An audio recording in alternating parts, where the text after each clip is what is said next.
Touch అంటే ఈ టచ్చా, ఈ టచ్చా, ఈ టచ్చా, ఏ టచ్ అంటే ఏంటి సార్? నాకు క్లియర్గా కావాలి. ఇదైతే మీరైతే క్లియర్గా చెప్తారు యాజ్ ఏ ప్రొఫెషనల్ కాబట్టి. ఓకే, ఇప్పుడు మళ్ళీ అగైన్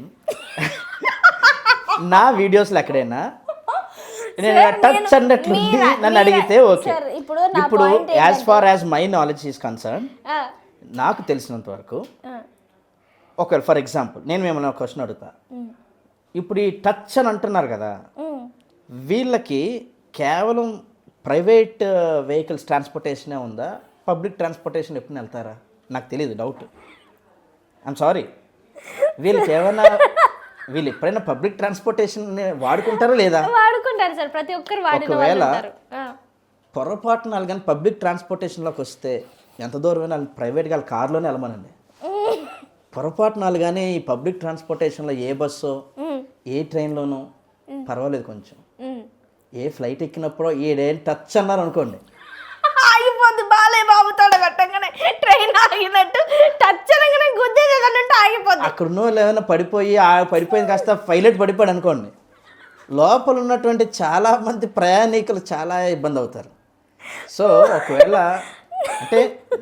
అంటే సారీ సార్, చెప్పండి సార్ ప్లీజ్, దయచేసి అంటే ఆలోచించాలి. మనం మీరేనే కాదు, క్రైస్తవులైన వాళ్ళు కూడా చాలా మంది ఆలోచించాలి. నేను ఆలోచించా క్వశ్చన్ అడిగాను. Of course, thank you very much. నేను చాలా స్ట్రైట్ ఫార్వర్డ్ చెప్తున్నా. అంటే ఇది ఎంత ఇల్లాజికల్లో ఆలోచించండి.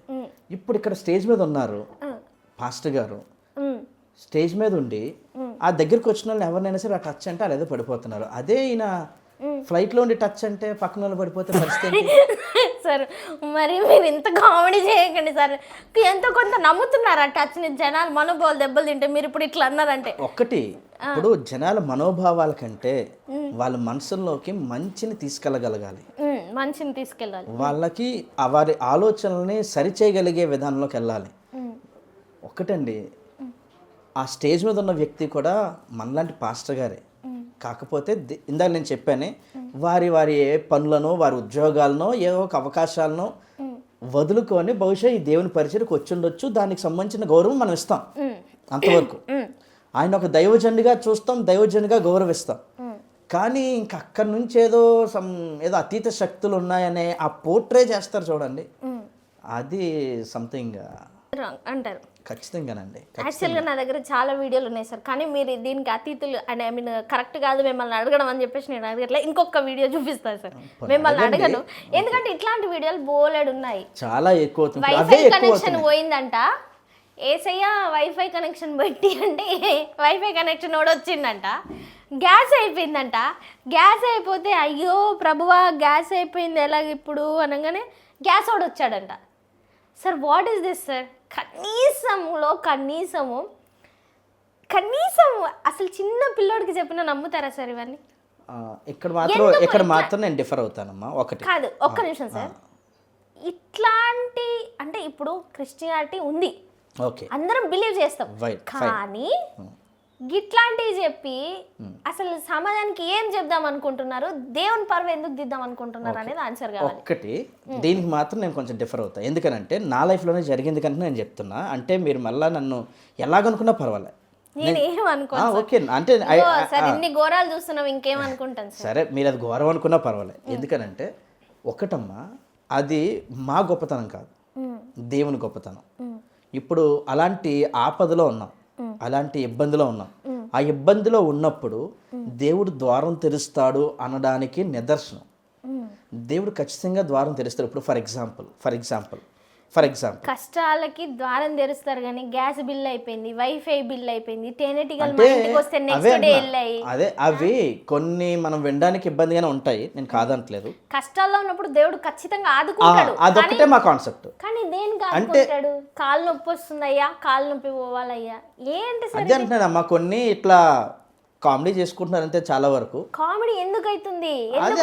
దేవుడు ఎందుకు, మీరు ఇప్పుడు దేవుడు చూస్తాడు, దేవుడు మీకు ఆశీస్సులు ఇస్తాడు అన్నప్పుడు దేవుడు ఎందుకు పనిష్మెంట్ ఇస్తలేడు వీళ్ళకి? ఎందుకు అనుకుంటున్నారు మీరు ఇవ్వట్లేదని? ఏ రకంగా సార్? రోజు రోజుకి నేను గత కొన్ని సంవత్సరాల నుంచి చూస్తున్నా, డే బై డే ఎక్కువ అవుతుంది రోత తప్పితే తక్కువ అయ్యే ఛాన్సెస్ ఎక్కడ కనిపించట్లేదు. అట్లా కాదు, అట్లా అని మనం ఎప్పుడు కూడా దేవుడిని జడ్జి చేయలేము తల్లి. దేవుని జడ్జ్ చేయట్లేదు, నేను జనాలను జడ్జ్ చేస్తున్నా. జనాలు మీరు జడ్జి చేసుకోండి. దేవుడి పేరు అది కరెక్ట్. నిర్మించి మైకులు పట్టుకొని మాట్లాడి కొంగేసుకొని దేవుని నాటకాలు నామానికి చేసే వాళ్ళ గురించి మాత్రమే మాట్లాడుతున్నారు. అదే టు దట్ పర్టికులర్ పీపుల్ గురించి మనం అడ్రస్ చేస్తున్నాం. అవును, వాళ్ళ గురించి అడ్రస్ చేస్తున్నాం. వాళ్ళు కొంతమంది అలాంటి వాళ్ళు ఉన్నారు. అయితే అలా అని చెప్పి దేవుడు ఇలా అద్భుతం చేయడు అని అయితే మాత్రం అనలేము తల్లి. ఎందుకనంటే ఆపదలో ఉన్నప్పుడు, అవసరతలో ఉన్నప్పుడు, మనం ఆ ప్రయత్నం కోసం ఎదురు చూస్తున్నప్పుడు పాయింట్ ఏంటంటే దేవుడు అద్భుతాలు చేస్తాడు. దేవుడు సృష్టించిండు ఈవెన్ మనలందరినీ సృష్టించిండు. ఆపదలో ఉన్నప్పుడు వస్తాడు, అనుకుంటాడు. కానీ నేను చెప్పిన పాయింట్లు ఏవైతే ఉన్నాడో, పాము కాటేసింది, పాము హాస్పిటల్ తీసుకెళ్ళింది, గ్యాస్ బిల్, వీటి గురించి మాత్రమే మాట్లాడుతున్నాను. అదే అర్థమైంది. దేవుడు రాడు, ఆదుకోడు అని అంటే అవును, అర్థమైంది, నాకు అర్థమైంది. అంటే మీ పాయింట్కి నా పాయింట్కి ఎక్కడ డిఫరెన్స్ అంటే, ఇప్పుడు వాళ్ళు చెప్పిన వర్డ్స్ని చూస్తున్నారు మీరు, వాళ్ళు చెప్పిన పదాలు చూస్తున్నారు. గ్యాస్ అయిపోతే గ్యాస్ బిల్ రావడం ఏంటి, లేకపోతే ఈ అదే సమ్ వైఫై కనెక్షన్ రావడం ఏంటి, ఇట్లా అనేది మీరు వర్డ్స్ చూస్తున్నారు. నేనేమంటున్నానంటే కాన్సెప్ట్ చూస్తున్నా. అక్కడ అవసరత వాళ్ళు ఒక అవసరతలో, సపోజ్ ఫర్ ఎగ్జాంపుల్ నాకు ఇప్పుడు BMW కార్ కావాలమ్మా, ఎవరో వచ్చి BMW కార్ తాను వెళ్ళిపోతారు అంటే సార్ మీరు నెక్స్ట్ టైం నా ఇంటర్వ్యూకి వచ్చినప్పుడు నిజంగా దేవుడిని అడగండి, BMW అడగండి, BMWలోనే మీరు రావాలి నా ఇంటర్వ్యూకి నెక్స్ట్ టైం. ఒకవేళ నాకు అది అవసరం అంటే దేవుడు ఇచ్చేస్తాడమ్మా, నాకు అందులో డౌట్ లేదు. సార్ నెక్స్ట్ టైం మీరు ఖచ్చితంగా నా ఇంటర్వ్యూకి రావాలి, BMWలోనే రావాలి. అదే అంటున్నా, నాకు అది అవసరం అంటే దేవుడు నాకు ఇచ్చేస్తాడు, క్షణంలో ఇస్తాడు. ఇప్పుడు మీరు ప్రేయర్ చేస్తే మాకు కూడా ఇచ్చేస్తారు కదా జనరల్ గా. ఎవరికైనా అవసరం అయితే ఇస్తాడమ్మా, ఎవడో అని అనడానికి లేదు.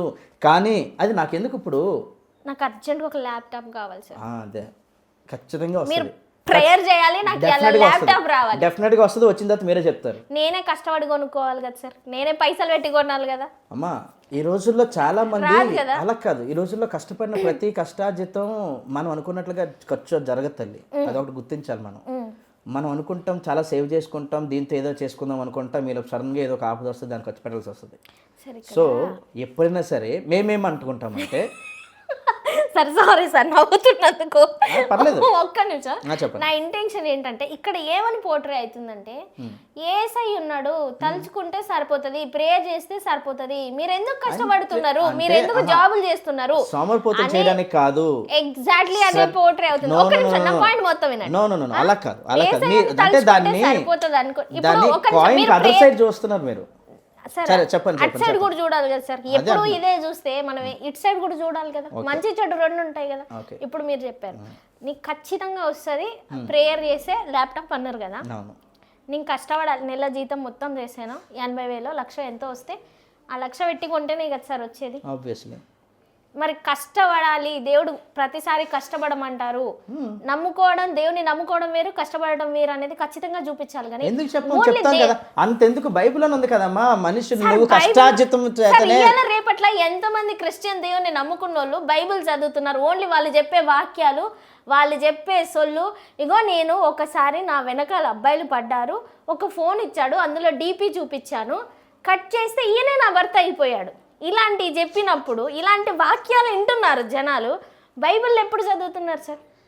అది క్రైస్తవ్యంలో జరుగుతున్నటువంటి అవకతవకలు. అవి జరుగుతున్నాయి. వాటిని అడ్రస్ చేసే పాస్టర్ గారులుగా మేము చెప్తున్నాం, అవి మంచివి కాదు, అవి కరెక్ట్ కాదు. మీరు యాక్సెప్ట్ చేస్తున్నారు, మంచిది. ఇంకొకటి హెల్త్ పరంగా కూడా చచ్చుబడినోడికి, పక్షవాతం వచ్చినోడికి, క్యాన్సర్ వచ్చినోడికి, ముష్టి వచ్చినోడికి, పస్ట్ వచ్చినోడికి ఇంతమంది ఉన్నారు కదా. ఆయిల్స్ రాసుకుంటే పోతుంది, చర్చి ఫాదర్ ఇది చేస్తే పోతుంది అని అంటే వాళ్ళ ప్రాణాలు పోతాయా పోవా సార్? వెరీ గుడ్ క్వశ్చన్ అమ్మ. ఒకటి, ఇప్పుడు రోగం వచ్చినప్పుడు చర్చికి వెళ్ళి పాస్టర్ గారు ఆయిల్ రాస్తే పోతుంది అన్నప్పుడు, ఆకలి వేసినప్పుడు కూడా అదే పాస్టర్ గారి దగ్గరికి వెళ్ళి ఆయిల్తో ప్రార్థన చేయించుకుంటే ఆకలి తీరిపోవాలిగా సార్. Exactly question sir. మరి అంతేగా. అలాగనే అలాగనే చలేస్తుంది అన్నప్పుడు, లేదంటే దిగంబరత్వాన్ని మన శరీరాన్ని కప్పుకోవాలనుకున్నప్పుడు కూడా పాస్టర్ గారి దగ్గరికి వెళ్ళి ప్రార్థన చేసి ఆయిల్ రాసుకుంటే బట్టలు ఇలా వచ్చేయాలిగా, అంతే సార్, కవర్ అయిపోవాలిగా.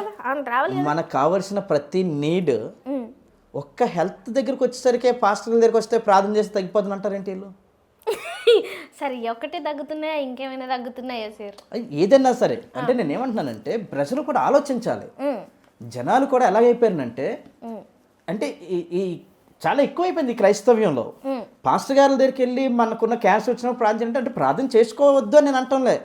బైబిల్లో ఎగ్జాక్ట్లీ రోగులకే వైద్యుడు అవసరం కానీ ఆరోగ్యం గల వారికి వైద్యుడు అక్కర్లేదు అని ఉంది బైబిల్ గ్రంథంలో. అంటే రోగులకి వైద్యుడు అవసరమనా కాదనా? అవసరం సార్ కదా. ఈవెన్ డాక్టర్స్ దగ్గరికి వెళ్ళాలి, వాళ్ళ దగ్గర ట్రీట్మెంట్ తీసుకోవాలి. అన్ని సంవత్సరాలు ఎందుకు చదువుతున్నారమ్మా? మనకు సహాయం చేయడానికే కదా. ఇప్పుడు రైతు ఎందుకు పండిస్తున్నాడు, అంత కష్టం ఎందుకు పడుతున్నాడు? నీ ఆకలి నా ఆకలి తీర్చడానికే కదా. ఇప్పుడు మన ఆకలి ప్రార్థన ద్వారా తీరిపోవట్లేదు కదా.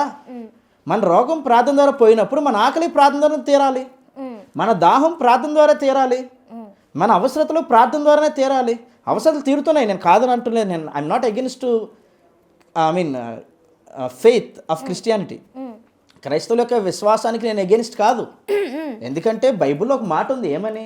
మీలో ఎవడైనా రోగి అయిన ఎట్లా వాడు నూనె రాసి ప్రార్థన చేయవలను, విశ్వాస సహితమైన ప్రార్థన ఆ రోగిని స్వస్థపరచునని వాక్యం ఉంది. అంటే నమ్మకం అంటే ఓన్లీ నూనె మాత్రం రాసుకోమని కాదని అర్థం. అప్పటి కాలంలో ఉన్నటువంటి ఆ యొక్క వాడేటువంటి ఆ యొక్క దేవుని దగ్గర వాడేటువంటి ఆ నూనెకి, ప్రతిష్ఠితమైన తైలానికి ఒక ప్రత్యేకత ఉండేది. అది ఆలివ్ ఆయిల్. ఇప్పుడు అక్కడ ఉంది కదా అని చెప్పి ఆ నూనె తీసుకొచ్చి ఇక్కడ కొబ్బరి నూనె, మామూలు పారాషూట్ నూనె, కొబ్బరి నూనె అదే కదా. నాకు ఇంకొక విషయం అర్థం కాలేదు సార్. నేను నా చిన్నప్పటి నుంచి నేను క్రిస్టియన్ దేవుళ్ళది కానీ ఇది సరౌండింగ్స్ మనం చూస్తాం ఖచ్చితంగా. ఇక్కడ మన భారతదేశంలో అందరూ ఉన్నారు, అన్ని కులాల మతస్థులు. నేను ఎప్పుడు కూడా దీపం పెట్టంగా కొబ్బరికాయ కొట్టంగా చూడలేదు సార్. ఈ మధ్య రీసెంట్గా మళ్ళీ దీపాలు పెడుతున్నారు, కొబ్బరికాయలు కొడుతారు. అంటే హిందూ దేవుళ్ళని చూసి నేర్చుకుంటున్నారా, లేకపోతే ఫాదర్స్ చెప్పడం వల్ల నేర్చుకుంటున్నారా, లేకపోతే ఆ బుక్లో ఉందా? ఎట్లా ప్రొవోక్ అవుతున్నారు వీళ్ళు? దీపం ఎట్లా పెడుతున్నారు? ప్రేయర్ అనేది ఇలా వేసి ఇలా పెట్టుకుంటారు, మరి దీపం ఎక్కడికి వెళ్ళి వచ్చింది? అదే ఇప్పుడు ఒక్కొక్క రోజుకి ఒక ట్రెండ్ వస్తుంది తల్లి, ఏం చెప్తాము ఇంకా దానికి మేము ఏం చెప్పగలం చెప్పండి. ఇప్పుడు ఎవరు కొబ్బరికాయలు కొడుతున్నారు అని అంటే, దీపాలు పెడుతున్నారు అని అంటే దానికి ఇంకేం చెప్తాం? జరుగుతున్నాయి, తలనీలాలు ఇస్తున్నారు. సార్ నాకు ఇంకొకటి అర్థం కాలేదు సార్. జనరల్గా క్రిస్టియన్లో నమ్ముకున్న వాళ్ళు నిజంగా అలంకరించుకోరు. బైబిల్ ఉంటుందా సార్ అలంకరించుకోవద్దని? అంటే ఆ వర్డ్ని కూడా చాలా మంది తప్పుగా అపార్థం చేసుకుంటారు. అంటే లేదు సార్ అక్కడ, కానీ తెలియాలి కదా ఫస్ట్. అది ఎందుకు? నా వరకు ఏంటంటే మేము హిందువులం, మేము గుడికి వెళ్తే చక్కగా పూలు పెట్టుకుంటాము, అన్ని అలంకరించుకుంటాము మేము. ఎందుకంటే మా అమ్మవార్లను నమ్ముతాము, మేము కూడా అమ్మవారిలాగా లక్ష్మీదేవి లాగా మేము మేము గోల్చుకుంటాం. కానీ దీనికి ఒక వర్షన్ ఉంది, ఎందుకు రెడీ అవుతున్నారు, ఎందుకు పూలు పెట్టుకుంటున్నారు. ఇది కూడా కాంట్రవర్సీ అయింది. పాస్టర్ గారు ఎవరో పూలు పెట్టుకోవద్దు చర్చ్ ముందు అది పెట్టుకుంటే వర్డ్ వేర్లేండి, ఆయన అన్న కాంటెక్స్ట్ వేరు. కానీ ఆ తర్వాత దాన్ని కొంచెం ఏదో మన సోషల్ మీడియా గురించి మనం చెప్పక్కర్లేదు కదా, కాంట్రవర్సీ అవుతుంది. అది ఓకే, అది వదిలేసండి. కానీ చర్చి ముందు మల్లెపూలోడు బండి పెట్టుకుంటే వీళ్ళు అమ్మాయిలే కదా సార్, జడు ఉంటుంది కదా సార్, మల్లెపూలు ఎందుకు కొనుక్కోరు అసలు? అదే అంటున్నా, అది నాకు అర్థం కాదు. ఇప్పుడు అది పెట్టుకోవద్దని చెప్తారా ఏమన్నా ఫాదర్స్ బుక్స్లలో? Nothing as. కాకపోతే ఒకటి ఏంటంటే బైబిల్లో ఉన్న వర్డ్ ఏంటంటే స్త్రీలని తగుమాత్రపు రీతిగా అలంకరించుకోండి. ఎందుకనంటే ఇప్పుడు మీ అలంకరణ ఇతర పురుషులు చూస్తున్నప్పుడు రోడ్డు మీద, సొసైటీలోకి రోడ్డు మీదకి వచ్చిన తర్వాత మిగతా మగవాళ్ళు కానీ పురుషులు కానీ ఎవరైనా చూసినప్పుడు జనరల్గానే ఒక ఆడపిల్ల ఎక్కడైనా కనిపించిందంటే మగవాళ్ళ యొక్క చూపులు అదొక రకమైన విధానంలో ఉంటాయి. ఇంకొంచెం మీరు ఓవర్గా కానీ డెకరేట్ చేసుకుంటే మిమ్మల్ని మీరు, అది మీకే ప్రమాదకరం కదా. సో తగుమాత్రపు అలంకరణతో మీరు కాపాడుకోవడానికి ప్రయత్నం చేయండి అనే ఉద్దేశంతో వాడబడింది ఆ పదం. ఓకే, ఇందులో బైబిల్లో చెప్పింది అంటే I don't think wearing ornaments is a sin. ఆభరణాలు ఏదో వేసుకుంటే ధరించుకోవడం అనేది ఏదో పాపంగా ఎప్పుడు బైబిల్ ఎక్కడా చెప్పలే. అంతవరకు వస్తే ఈ ఆభరణాలైనా ఈ లోహాలైనా ఇవన్నీ దేవుని చేత సృష్టించబడినవే కదా. ఈవెన్ మీరు గోల్డ్ వేసుకున్నారు, మీకు ఉన్నాయి కదా. మరి చర్చికి వచ్చే వాళ్ళు అసలు ఏమీ వేసుకోరు సార్. అదే అంటున్నా, అవి కొంతమంది దీన్ని ఎలాగ అపార్థం చేసుకున్నారంటే ఇక బైబుల్ అనేది స్త్రీలని అసలు ఆభరణాలే వేసుకొనివ్వద్దు అని అంటుంది. అదొక వంచన లాగా అయిపోయింది. అట్లా అనేసుకుంటున్నారు. అట్లా అనేసుకొని ఓకే ఇంకా పూర్తిగా నువ్వు దేవుని నమ్ముకున్నావు అని అంటే నీకు అసలు చెవులో ఉండకూడదు, మెడలో ఉండకూడదు, గాజులు వేసుకోకూడదు అంటారు. కానీ ఆ ఉద్దేశంతో బైబిల్లో ఎక్కడ రాయబడలేదు. ఏముందంటే ఒకవేళ సపోజ్ పోనీ వేరే ఏది వద్దు, ఎక్కువ ఆభరణాలు వేసుకున్నాం అనుకోండి, ఎప్పుడో కదా వేసుకుంటే, ఏ పండక్కో పుట్టినరోజుకో ఇలాంటప్పుడు వేసుకుంటాం కదా, స్పెషల్ అకేషన్స్ అప్పుడు. మిగతా అప్పుడు సింపుల్గానే ఉంటాం అందరమే. ఒకవేళ అలా ఎప్పుడైనా వేసుకొని బయటకు వస్తే పోనీ లేనిపోయిన అనర్థాలు అక్కర్లే, ఆ ఆభరణాలు చూసి ఎవడో ఒకడు చైన్ స్నాచర్స్ ఉండొచ్చు. సరే, ఇలాంటి మంచి నష్టాలు ఎగ్జాంపుల్ చెప్పిరు. అందులో కూడా మీడియంగా అలంకరించుకోవాలని ఉంది. తగు కట్ మాత్రపు చేస్తే ఇక్కడ తగు మాత్రపు విధానం కట్ చేస్తే ఇక్కడ వేసుకోవట్లేదు. వాళ్ళు వేసుకోవట్లేదు ఎందుకని కూడా మేము అడగట్లే. వాళ్ళంతటా వాళ్ళే ఎవరు చెప్తున్నారో ఎవరు మ్యానిపులేట్ చేస్తున్నారో తెలియదు. కానీ ఒక అమ్మాయి అలంకరించుకోవడం వల్ల మగాడి బుద్ధి మారిపోయి ఏదైనా జరగవచ్చు అంటున్నారు కదా. ఇప్పుడు దేవుని నమ్ముకున్న వాళ్ళలో ఎలాంటి అఘాయిత్యాలు, వాళ్ళు మొత్తం కొంగేసుకోవడం వల్ల వాళ్ళ మీద ఎలాంటి ఏ మగ చూపు పోవట్లేదు, ఎట్లాంటి అఘాయిత్యాలు కావట్లేదని మీరు అనుకుంటున్నారా? మీకు ఇంకో మాట చెప్పనా, ఇప్పుడు అట్లా వీళ్ళు కేవలం ఒకటే వేసుకోరు, ఏవి ఆభరణాలు మాత్రమే వేసుకోరు, వాళ్ళు లిప్స్టిక్లు వదలరు, వాళ్ళు ఫౌండేషన్స్ రాయడం మానరు, పాపం సార్ మా ఆడవాళ్ళు వాళ్ళ ఐబ్రోస్ ని ఏదో Shape షేప్ చేసుకోవడం మానరు. అంటే ఇవన్నీ నేను తప్పన్న ఉద్దేశం కాదు, తప్పలేదు అదే అంటున్నా. అంటే నేను ఏమంటున్నానంటే కేవలం ఆర్నమెంట్స్ వదిలేయడం ఒక్కటే నా క్రైస్తవ్యం, మరి ఇది కూడా చేయకూడదు కదా మీరు అలా పాటించాలనుకున్నప్పుడు. కేవలం ఉదయం లేచిన తర్వాత ఏదో బ్రష్ చేసి మొహం నీళ్ళతో కడిగేసుకొని బయటకు వచ్చేయాలి అంతే. అలాగే ఎంతమంది ఆడవాళ్ళు వస్తున్నారు, పాస్టర్ గారులు కానీ, అదే పాస్టర్ గారి యొక్క మిస్సెస్లు కానీ, పాస్టర్ గారి యొక్క మదర్స్ కానీ, 60 ఏళ్ళు 70 ఏళ్ళు మదర్స్ కూడా ఉంటారు, తల్లులు. ఇంకా వాళ్ళకి ఎలాగంటే కొంచెం ఇలాగా ఏదో ఏదో అంటుకుంటారు కదా, దానికి అంటుకుంటుంది ఇంకా. అంటే నేనేమంటున్నానంటే అనవసరంగా ఏదో చేద్దాం అనుకొని ఇంకోటి ఏదో చేస్తున్నాం, అలా వెళ్ళిపోతుంది క్రైస్తవ్యం. సో సార్ మెయిన్గా అవి చెప్పేది ఎవరు సార్, ఎవరు చెప్పనా సార్, ఈ అలంకరించుకోదు ఎవరైతే ఇందాక మన టాపిక్ వచ్చిందో పాస్టర్ గారి వైఫ్లు ఎవరైతే ఉంటారో వాళ్ళు ఎక్కువ ప్రొవోక్ చేస్తున్నారు సార్. నాకు తులం బంగారం నా అల్లుడికి కావాలని అడిగాను, తులం బంగారం వచ్చేసి వాళ్ళేనా కాదా సార్, మిగిలిన వాళ్ళకి మైక్ కూడా ఇవ్వరు. జనాలకి, సాధారణమైన మనుషులకి, చర్చికి వచ్చే వాళ్ళకి మైక్ ఇవ్వరు, వాళ్ళు మాట్లాడరు, వాళ్ళు జస్ట్ ప్రేయర్ చేసుకొని పోతారు. మిగిలిన ఈ చుట్టుపక్కల ఫ్యామిలీ వీళ్ళు ఎవరైతే ఉన్నారో వాళ్ళే బోధిస్తుంటారు, వాళ్ళే చెప్తుంటారు. వాళ్ళ వల్లే సంఘాల్లో అలాగా కొన్ని సంఘాల్లో వాళ్ళ వల్లే కదా ఇంత విచక్షణ రహితంగా దుర్మార్గం పట్టించి ఇదంతా చేసినది. ఒప్పుకుంటారా ఒప్పుకోరా? మరి అలాంటప్పుడు వాళ్ళకి పగ్గాలు ఎందుకు ఇస్తున్నారు? మళ్ళీ ఇదంతా మీకు తెలుసు వాళ్ళ వల్ల అవుతుందని మీరు ఒప్పుకుంటున్నారు, మళ్ళీ సాక్రిఫైస్ అనే పదం మళ్ళీ వాడతారు. సాక్రిఫైస్ అనేది అందరి గురించి మాట్లాడలేదు నేను. ఎవరైతే ఇట్లా ఉన్నతమైన చదువులు చదువుకొని కూడా ఆ ఉద్యోగ అవకాశాలను విడిచిపెట్టి దేవుని సేవ అనుకొని వస్తున్నారో వాళ్ళ గురించి, అలాంటి వాళ్ళు ఉన్న 10 మంది గురించి మాట్లాడుతున్నా. మీరేమో 90 మందిని చూసి వాళ్ళని ఆలోచిస్తున్నారు. అటున్నారు ఇటున్నారు. మీతో ఎక్కువ నేను ఆర్గ్యూ చేసే పనులు, ఎందుకంటే చాలా వరకు మీరు యాక్సెప్ట్ చేస్తున్నారు మీ లోపాలని, మీరు లోపాలని యాక్సెప్ట్ చేస్తున్నారు కాబట్టి. ఇంకొకటి చెప్పండి, చాలా మంది ప్రసాదాలు తినరు, బొట్టు పెట్టుకోరు సార్. బొట్టుకి ఇది చిన్న బొట్టుకి ఏమంటుకుంటుంది సార్, చచ్చిపోతారా ఇది పెట్టుకుంటే? పోనీ ఇప్పుడు ఎగ్జాంపుల్కి ప్రసాదం, అరే ఫ్రెండ్స్ ఉన్నారు, అందరం తల ఇంత షేర్ చేసుకొని తింటాం, తినరా అంటే ప్రసాదం తినను అంటారు. ఎవరు చెప్తారు సార్ ప్రసాదాలు తినొద్దని అందులో ఉందా? Okay, good question. ముందు బొట్టు గురించి మాట్లాడదాం, తర్వాత ప్రసాదం దగ్గరికి వద్దాం. బొట్టు అనేది యాక్చువల్గా మన భారతదేశపు సాంప్రదాయం. ఓకే, మన భారతదేశంలో ఉన్నటువంటి హైందవ సాంప్రదాయం నుంచి వచ్చింది అది. దాన్ని ఎందుకు పెడతారు అని అంటే మేబీ మిగతా వెర్షన్స్ ఉండొచ్చు, కానీ ఒక వెర్షన్ మాత్రం జస్ట్ ఉదాహరణకి నేను చెప్తున్నా. ఆ యొక్క శివుని యొక్క 3వ కన్ను ఈ 2 కన్నుల మధ్యలో ఉంటుంది. ఆయన యొక్క కోపాగ్నికి, ఆవేశానికి అది కానీ ఓపెన్ అయితే లోకం విధ్వంసం జరుగుతుంది, దాన్ని బయటికి కనిపించకుండా ఆపాలి అనే ఉద్దేశంతో నుదుటి మీద ఆ యొక్క తిలకం కానీ లేకపోతే ఈ బొట్టు కానీ పెట్టడం అనేది ఒక రకమైనటువంటి ఒక విధానమైనటువంటి సాంప్రదాయం ఉంది మన హైందవ సోదరుల ఉద్దేశాల్లో.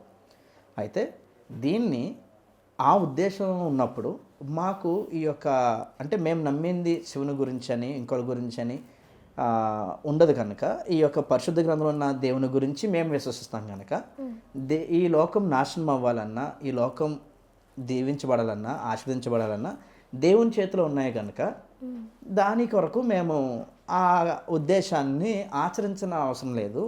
అది వాళ్ళ విశ్వాసం, అది పెట్టుకున్న వాళ్ళ ఇష్టం, వాళ్ళ గౌరవం, వాళ్ళు గౌరవిస్తాం. కానీ మనమైతే ఆ ఉద్దేశం వలన మనం దాన్ని పెట్టుకొని ఆపాల్సిన అవసరం లేదు. ఆ నష్టం అనేది ఒకవేళ వస్తున్నా సరే మన మీదకి వస్తున్నా సరే మన దేవుని యొక్క శక్తిని బట్టి మనం ప్రార్థనలో దాని నుంచి తప్పించుకోవడానికి ప్రార్థన చేసుకోవచ్చు అనేటువంటి ఒక విశ్వాసంతో ఇది మేము చాలా వరకు బొట్టు అనేది మా క్రైస్తవ సాంప్రదాయంలో ఉంచాం.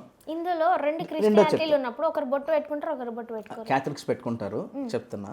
అయితే దీన్ని మీరు ఇంకా క్యాథలిక్స్ వరకు కూడా అవసరం లేదు. దీన్ని కొంతమంది ఏమన్నారంటే ఇక్కడ బొట్టు పెట్టుకోవడం మానేసి, అంటే ఇప్పుడు బొట్టు ఉంటే చర్చిలోకి రానివ్వరు అనేది ఏమీ లేదు. లేదు, బొట్టు పెట్టుకున్నా సరే చర్చిలోనికి రావచ్చు, బొట్టుతో కలిపే చర్చిలోనికి రావచ్చు, దాంట్లో ఏ అభ్యంతరాలు లేవు. అంటే చాలామంది హైందవులైన వాళ్ళు వాళ్ళ యొక్క సాంప్రదాయం ప్రకారం బొట్టును అనేది ఉంచుకుంటారు. వాళ్ళకి యేసు ప్రభు అనేటువంటి వ్యక్తి మీద కానీ, ఆ దేవుని మీద కానీ, ఆ రక్షకుని మీద కానీ ఉన్న విశ్వాసాన్ని బట్టి ఏదో సందర్భంలో ఏ మార్కెట్కి వెళ్ళినప్పుడు, లేకపోతే ఏదో బజార్కి బయటకు వచ్చినప్పుడు అక్కడ ఆదివారం ఆరాధన జరుగుతూ ఉంటే కొంచెంసేపు అలా వెళ్ళి చిన్నప్పుడు ఎప్పుడు స్కూల్లోనో లేకపోతే ఎవరి ఫ్రెండ్ ద్వారా తెలుసుకోవడం వలన వెళ్ళి పాల్గొని వద్దామనే ఉద్దేశంతో వచ్చి కూర్చొని కొంచెంసేపు ఉండి వెళ్ళిపోవచ్చు. అలాంటి అభ్యంతరాలు ఎప్పుడూ ఉండవు. అయితే దీన్ని చాలామంది ఏం చేశారంటే మీరు బొట్టు పెట్టుకున్నంటే మా చర్చిలోకి రావద్దు, బొట్లు పెట్టిన అందరూ అన్యులు ఎవరు క్రైస్తవంలోకి రావడానికి వీల్లేదు, నువ్వు దేవుని నమ్ముకున్నావు అనడానికి సాక్ష్యం ఏంటంటే నీ బొట్టే, సో అది తీసేస్తేనే నువ్వు చర్చిలోనికి రా అనేటువంటి ఇలాంటి విపరీత పోకడలకు కూడా వెళ్తున్నటువంటి సంఘాలు చాలా వరకు ఉన్నాయి. వాళ్ళకి నిజంగా ఆ నమ్మకం ఆ విశ్వాసం ఉన్నప్పుడు, అంటే ఏ విశ్వాసం, దేవునిలో ఎదుగుదాం లేకపోతే చర్చికి వెళ్తున్నాం, క్రమం తప్పకుండా రెగ్యులర్గా ఈ యొక్క విశ్వాసంలో అవలంబిస్తున్నాం ఆచరిస్తున్నాం అనుకున్నప్పుడు మేము చెప్పక్కర్లే, ఆటోమేటిక్గా వాళ్ళంతలో వాళ్ళకి తెలిసి వాళ్ళంతలో వాళ్ళకి వద్దులే ఇంకా ఇది ఒక్కటి పెట్టుకోవడం వల్ల ఏముందిలే, అది తీసేసినా పెద్ద ఇబ్బంది లేదు అనిపించి వాళ్ళంతలో వాళ్ళు తీసేస్తే అది వేరే విషయం. కానీ పాస్టర్ గారు ఏదో ఇలా ఖండించడం, ఇలాగేదో బొట్టు ఉంటే వాళ్ళు ఇంకా హృదయంలో ఎంత విశ్వాసం ఉన్నా సరే బొట్టు ఉంటే వాళ్ళు హైందువులు అన్నట్టు పరిగణించడం అనేది ఒక విపరీత ధోరణి వెళ్తుంది. సో మేము దానికి కూడా వ్యతిరేకమే. మాకు ఏదైనా సరే హృదయంలో విశ్వసించే విశ్వాసం ముఖ్యం. హృదయంలో ఉండేది ఇంపార్టెంట్. ఇప్పుడు మీరు బొట్టు పెట్టుకోవడం తప్పంటారా రాంగ్ అంటారా? అలా ఎప్పుడు చెప్పలేదు. మీరు ఇక్కడ చాలా బ్యాలెన్స్డ్ గా మాట్లాడారు. ఎగ్జాక్ట్లీ బ్యాలెన్స్డ్ గా మాట్లాడారు. బ్యాలెన్స్ ఉండాలి. నేను ఏమంటున్నా అంటే ఎందుకంటే ఇప్పుడు ఒక మాట చెప్పనా, పూర్తిగా నేను క్రైస్తవ్యం వైపు మాట్లాడేస్తే మా క్రైస్తవులందరూ పాస్టర్ గారు బాగా మాట్లాడారు, నిలబడిపోయారు, అది కానీ నిజాలు మాట్లాడాలి. అది అలానే పూర్తిగా హైందవుల వైపు మాట్లాడితే ఈ పాస్టర్ గారు ఏంటి అసలు పాస్టర్నా కాదా అనేటువంటి విధానంలో కూడా ఆలోచించేటువంటి అవకాశాలు ఉంటాయి. వాళ్ళు జడ్జ్ చేసేంత పొజిషన్ లో మీరు లేరు, మీరు ఆల్రెడీ ప్రొఫెషనల్ కాబట్టి. కనుకనే నా వాల్యూ ఏంటో నాకు తెలుసు, కనుకనే నా పరిమితులు నాకు తెలుసు, కనుకనే నాకు సమాజం ముఖ్యం. మతాల మధ్య కల్లోలాలు కలిగించే అంశాలని ఎలా సాఫ్ట్గా డీల్ చేయాలనేది ముఖ్యం. అది నా ప్రాధాన్యత. అంతే తప్ప ఏదో నేను వచ్చాను కదా మీ స్టూడియోకి రమ్మన్నారు, మీరు పిలిచారు, ఏదో నేను మాట్లాడేసి ఒకరిని ఫేవర్ చేసి ఇంకొకరిని రెచ్చగొట్టేసి, ఇది నా విధానం కాదు. అయితే సరే, ఇందాక ఒక పాయింట్, బొట్టు పెట్టుకోవడం అనేది దానివల్ల ఏమన్నా అవుతుందా? మనసులోంచే కదా ప్రేయర్ చేసుకునేది. కరెక్ట్, అదే అంటున్నా నేను, మనసులోంచి ప్రేయర్. బొట్టు పెట్టుకోవడం ఇదైతే కాదంటారు. అంతే అంటున్నా నేను. అందుకనే బొట్టు పెట్టుకోవడం అనేది క్రైస్తవంలో రావడానికి ఆటంకం కాదు. ఆటంకం కాదు కాదు కాదు ఖచ్చితంగా కాదు. అయితే మీరు పెట్టుకుంటారా బొట్టు? ఎందుకు పెట్టుకోవాలి? నాకు ఇప్పుడు మీకు ఆటంకం కాదు కదా, హార్ట్ దగ్గర నుంచే ఇది ఉంటది కదా. నేను అదేగా చెప్పాను. ఎప్పుడైతే రెగ్యులర్ గా ప్రతి ఆదివారం ఆరాధనకు వస్తూ ఈ విశ్వాసాన్ని అవలంబిస్తున్నాం అనుకుంటారో, అవలంబిస్తున్నప్పుడు అప్పుడు వాళ్ళంతా వాళ్ళు మానేసినప్పుడు పెట్టుకోవాల్సిన అవసరం ఉండదు. వాళ్ళే మానేస్తారు అన్నాను కదా. ఆల్రెడీ నేను రెగ్యులర్ గా కాదు, నా పుట్టినప్పటి నుంచి అవలంబిస్తున్నాను కనుక నాకు పెట్టుకునే అవకాశం లేదు. మీరు అవలంబిస్తున్నారు కనుక నాకు పెట్టుకోవాల్సిన అవసరం లేదు. అవసరం లేదు, ఎగ్జాక్ట్లీ ఇప్పుడు అవసరం లేదు, పెట్టుకోవాల్సిన అవసరం లేదు. పెట్టుకుంటే ఏమన్నా అవుతుందా? పెట్టుకుంటే ఏమన్నా అవుతుందా? లేదంటే బైబిల్లో ఉందా కుంకుమ అనేది పెట్టుకుంటే ఏమన్నా అవుతుంది అనేది ఏమన్నా ఉందా? మీరు ఎందుకంటే మీరు చాలా నాలెడ్జ్ పర్సన్, చదువుకున్న పర్సన్, అంతకు మించి. నేను నాస్తికుడనను బాస్తికుడనను ఇవన్నీ పేర్లు పెట్టను, కానీ నిజంగా చెప్పండి, మీ హార్ట్ మీద చేసుకొని బొట్టు పెట్టుకుంటే ఏమన్నా అవుతుందా? మీరు నమ్మరు. అదే ఇప్పుడు ఒక విషయం, బ్యాట్స్మెన్ కి బ్యాట్ ఉండాలా లేదా? బ్యాట్ ఇప్పుడు బొట్టు అంటారా ఏంటి సార్? కొమ్మదీసి అంటే క్రికెట్ లో ఒక వ్యక్తిని మనం గుర్తించినప్పుడు ఆ వ్యక్తిని ఆ గుర్తింపునిచ్చేది ఆ బ్యాట్ కదా. అలానే బొట్టు అనేది ఒక సాంప్రదాయానికి సాదృశ్యం, ఒక విశ్వాసానికి సాదృశ్యం. ఇప్పుడు నేను నమ్మిన విశ్వాసము, నేను ఆచరిస్తున్న సిద్ధాంతము, మీరు ఆచరిస్తున్న సిద్ధాంతంలో మీరు ఒక పాస్టర్, మీరు ఒక పొజిషన్ లో ఉన్నారు, మీరు పెట్టుకోవాల్సిన అవసరం లేదు. దానికి అయితే నేనేమంటున్నా అవసరం లేదు, అవసరం లేదు. ఇప్పుడు నేనేమంటా అంటే, సాయి అక్కడ భగవద్గీత ఉంది ఒకటి, శ్రావణి దగ్గర కుంకుమ బొట్టు ఉంటుంది, తీసుకురా. నేను పెట్టుకోమని మిమ్మల్ని ఫోర్స్ చేయను, ఎందుకంటే అది మీ ఇష్టం. నేను ఫోర్స్ చేయడానికి నేను ఎవరిని కాదు.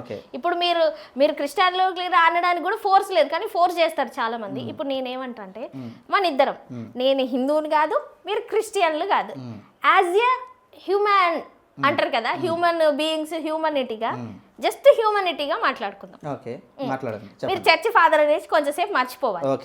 ఓకే, నేను బొట్టు పెట్టి చాలని, నాకు అలాంటి తుహతుహలు లేవు. లేదంటే మిగతా ఇంటర్వ్యూలో లాగా మీరు ఓం నమ శివాయ అనాలని కూడా నేను చెప్పను, అది మీ ఇష్టం. ఎందుకంటే మీరు యాజ్ ఎ చర్చ్ ఫాదర్ అయ్యుండి, మీరు ఎడ్యుకేటెడ్ అయ్యుండి, ఇన్ని డిగ్రీలు పీజీలు తీసుకొని పిహెచ్డీలు తీసుకొని ఉన్నారు కదా, ఇప్పుడు అవుతుంది.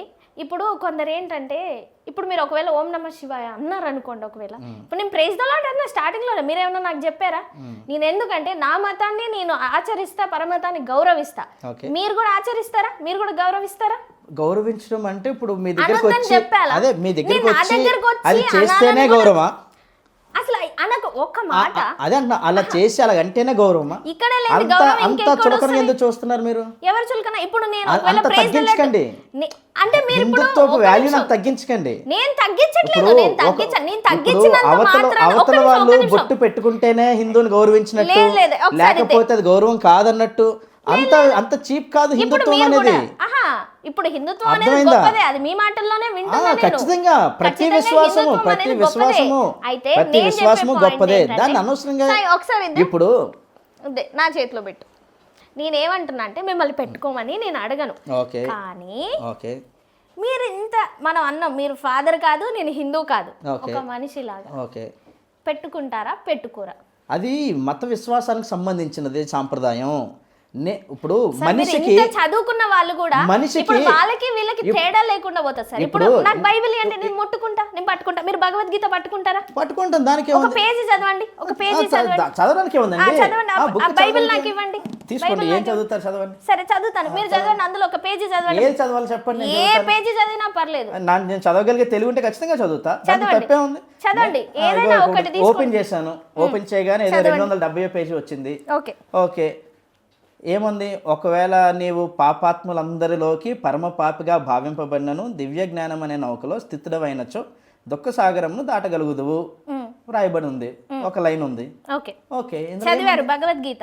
ఓకే, ఇది కూడా మతానికి సంబంధించిందే కదా సార్. ఈ బొట్టుకి ఈ బుక్కి ఏంటి డిఫరెన్స్ చెప్పండి. Very good.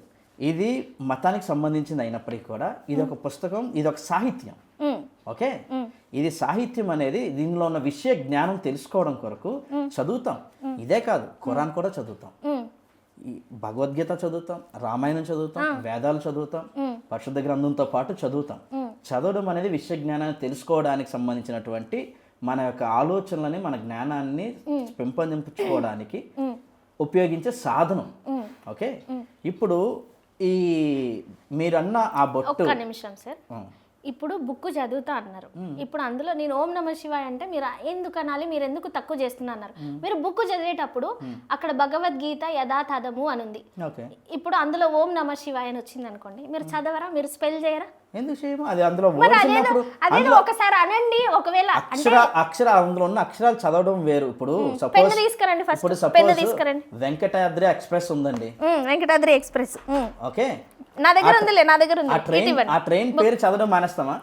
అయ్యో, ఎందుకు చదవను సార్? ఇప్పుడు అదే అంటున్నా. ఇప్పుడు నేను ఇక్కడ ఓం నమ శివాయ అని రాస్తున్నా. ఇది నా బుక్, నా పర్సనల్ భగవద్గీత. ఓకే, ఇప్పటి వరకు నేను నిజంగా చెప్తున్నా, ఈ బుక్ ఎవరికి ఇవ్వలేదు. నా ఇంట్లో, నా బీరువాలో, నా కబోర్డ్లో దాచుకుంటా. మీ చేతిలో పెట్టిన, మీరు చర్చ్ ఫాదరు, మీరు కనీసం ఓం నమ శివాయ బొట్టు పెట్టుకో అంటే అన్నోళ్ళు నేను నమ్మి, ఎందుకంటే మనసులో ఉండాలి దేవుణ్ణి నమ్మడం అనేది, ఇంకా వేరే బొట్లలో కాదు. ఇప్పుడు మీరు చదువుతా అన్నారు కదా, ఇక్కడ ఓం నమ శివాయ జై శ్రీరామ్ చదువుతా అన్నారు కదా, స్పెల్ ఇట్. చదువుతాను ఖచ్చితంగా మరి అదేదో అనవంటే మీ ఖచ్చితంగా ఈగో చదువుతాను. ఒప్పుకోవట్లేదు. ఈగో కాదు మీరు ఇందులో ఒక సెంటెన్స్ రాయండి. వర్డ్స్ ఎందుకు? ఈ వర్డ్స్ దేని సూచిస్తున్నాయి? మీ మతాన్ని సూచిస్తున్నాయి, ఇప్పుడు మీ సాంప్రదాయాన్ని సూచిస్తున్నాయి. హల్లెలూయా మీ సాంప్రదాయం ఇప్పుడు ఎగ్జాంపుల్ మళ్ళీ మీరు నా సాంప్రదాయాలకు ఎందుకు వస్తారు?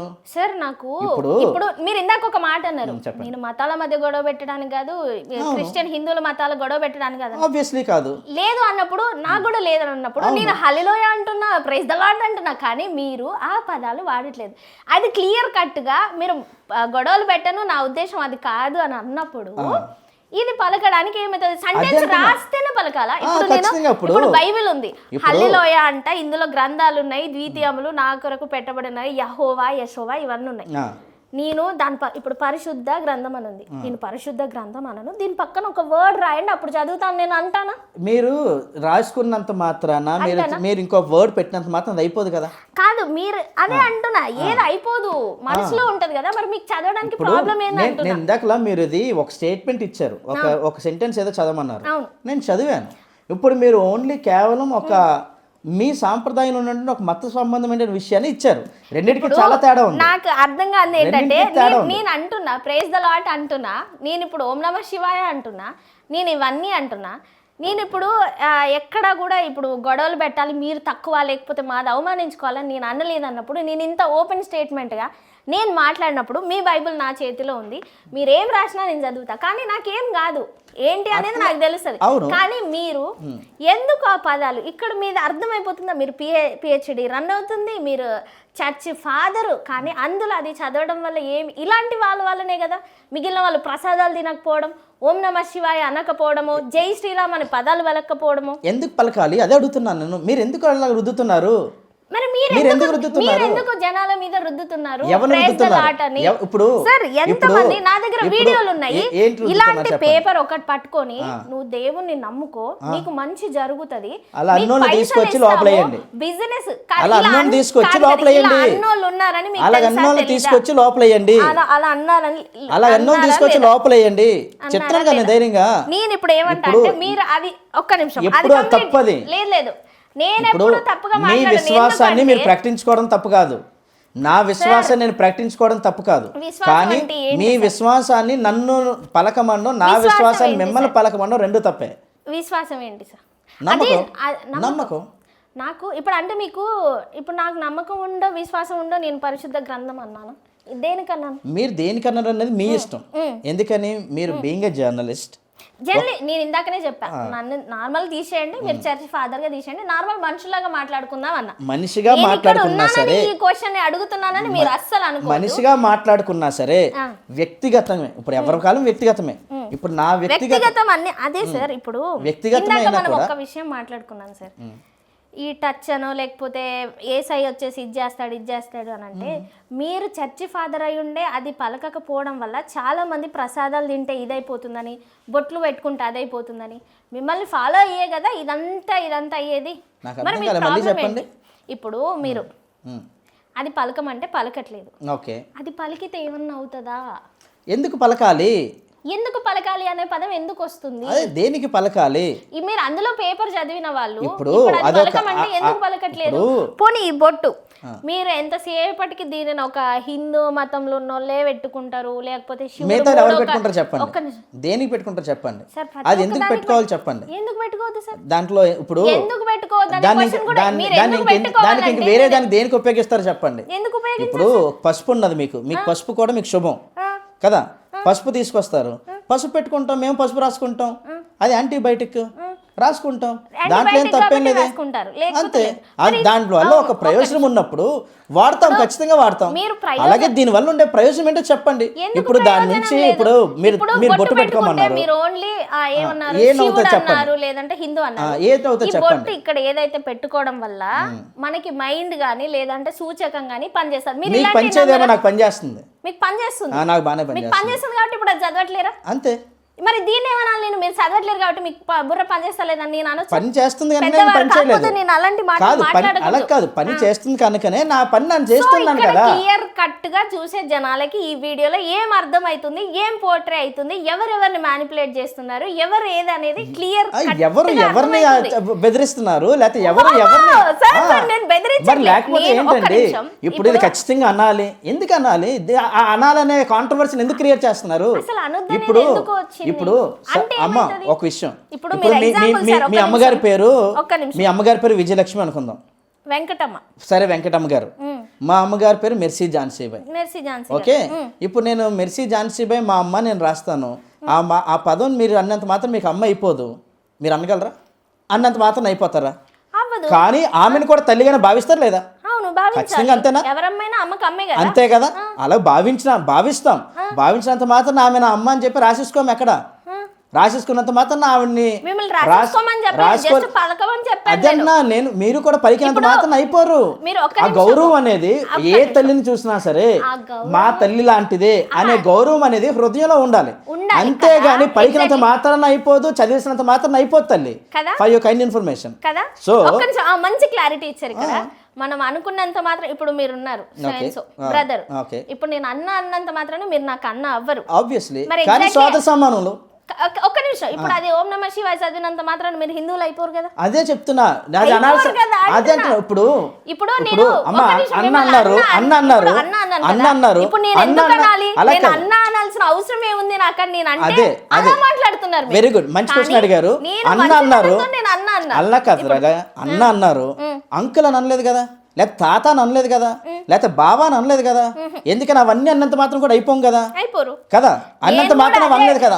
ఒక అలాగే ఏదైనా అంటే మీరు అవి పలికినంత మాత్రాన మీకేమైతుంది అది అంటున్నా. అలాగ అన్నప్పుడు మీరు మిగతా కూడా అనలేదు కదా. మీరు పలకట్లేరు, అలాంటిది మిగతా కూడా మీరు పలకలేదు కదా తల్లి. ఎందుకు?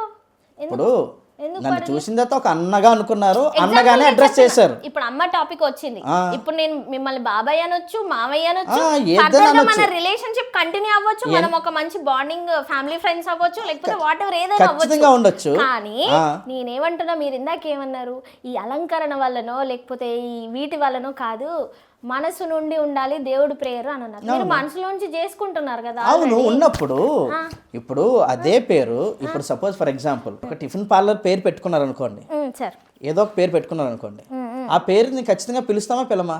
అది క్రైస్తవులు అయినంత మాత్రం నా పేరు పిలడం మానేస్తామా? కానీ ఉద్దేశపూర్వకంగా ఖచ్చితంగా ఈ పలానా పదం వాళ్ళ చేత పలికించాలనేటువంటి ఆలోచనతో రాసినప్పుడు దాన్ని పలకాల్సిన అవసరం ఏముంది? ఓకే, మీరు అనవసరమైనవి మాట్లాడిన అంటారు. ఇప్పుడు మీరు సింపుల్ గా బాటిల్లోనే ఆ కుంకుమ తీసుకొచ్చి బొట్టు పెట్టుకోమన్నారు. నేను సింపుల్ గా పెట్టుకోమని అంటే నేను ఫోర్స్ చేయను సార్, ఎప్పుడు కూడా ఫోర్స్ చేయను, బలవంత పెట్టలేదు. నా పాయింట్ ఏంటంటే ఇప్పుడు చాలా మంది అదే అంటున్నారు సార్, చర్చికి కనీసం ఇవన్నీ తీసేసి వెళ్తున్నారు కదా, అవన్నీ రాంగ్ పోర్ట్రే అవుతుంది. అది ఎలా రాంగ్ అన్నాను, ఇది అంతే రాంగ్ అనే చెప్తున్నా. దాన్ని ఎందుకు అర్థం చేసుకోవట్లేదు మీరు? ఇప్పుడు నేను చాలా నిష్పక్షపాతంగా మా క్రైస్తవంలో ఉన్నటువంటి తప్పుడు విధానాన్ని నేను తప్పనే ఖండిస్తున్నా. కానీ మీరు మాత్రం ఏకపక్షంగా హిందూయిజంగానే మాట్లాడుతూనే ఉన్నారు. మిమ్మల్ని హిందూ అయిపోవాలన్నా మీరు ఉండాలి, మీరు చర్చి ఫాదర్ ఉండాలి, మీరు బోధించాలి, మంచి వాక్యాలు తెలుసుకోవాలి, అన్ని చెప్పాలి. అంతే కదా. నేను హిందూలోకి మారవని ఎక్కడైనా అడిగానా? ఇప్పుడు నేనే కాదు, ఎప్పుడైనా హిందువులలో ఏ ఒక్కరు కానీ మీరు మా మతంలో ఉండండి అని చెప్పేసి ఎప్పుడు కానీ తప్పుడు ప్రచారాలు కానీ పేపర్లు ఇవ్వడం కానీ మీరు ఉండడం వల్ల ఇది మంచి జరుగుద్దని ఎవ్వరు ఎక్కడ పోర్ట్రే చేయరు సార్. కానీ మీరు స్లిప్లు పంచుతారు, 4-5 వెళ్ళి ఊర్లలో ప్రచారాలు, ఇలాంటి ఎక్కడైనా విన్నారా? పక్కన ఎందుకు చేయకూడదు అది? ఎందుకు సార్? వాళ్ళకి ఇష్టం ఉంటే వస్తారు, లేకపోతే లేదు. అలా కాదండి, మీరు బ్రష్ చేస్తారా? బ్రష్ ఎందుకు చేయం సార్? ఏ పేస్ట్? కోల్గేట్ పేస్ట్ అని మీరు టీవీలో ఎందుకు చూసారు? కోల్గేట్ పేస్ట్ ఎందుకు టీవీలో ఎందుకు అడ్వర్టైజ్మెంట్ ఇస్తున్నాడు కదా? ఎగ్జాక్ట్లీ మీరు ఒక పాయింట్కి వచ్చారు. ఏమని? అదే చెప్తున్నా